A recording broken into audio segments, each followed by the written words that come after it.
Hi, welcome to the Short Ko YouTube channel, and for today's tutorial, I will be teaching you on how to enable and disable start recording commands and basic navigation voice control on iPhone X. But first, kindly subscribe to this channel and don't forget to hit the subscribe button and the bell to notify you for the new updates. And let's start.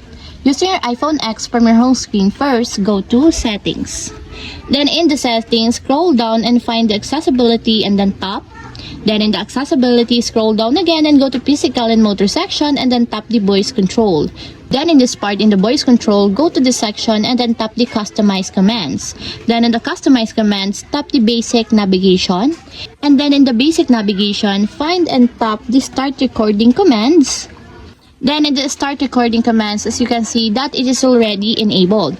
But you have to activate also the switch button under the confirmation required to fully enable the start recording commands in your basic navigation until it becomes green. And if you want to disable or turn off, just tap again the switch button just like this. And that's it, we have successfully enabled and disabled start recording commands and basic navigation voice control on iPhone X. If you have a question, can you comment down below and don't forget to hit the subscribe button and the bell to notify you for the new updates. And thank you for watching.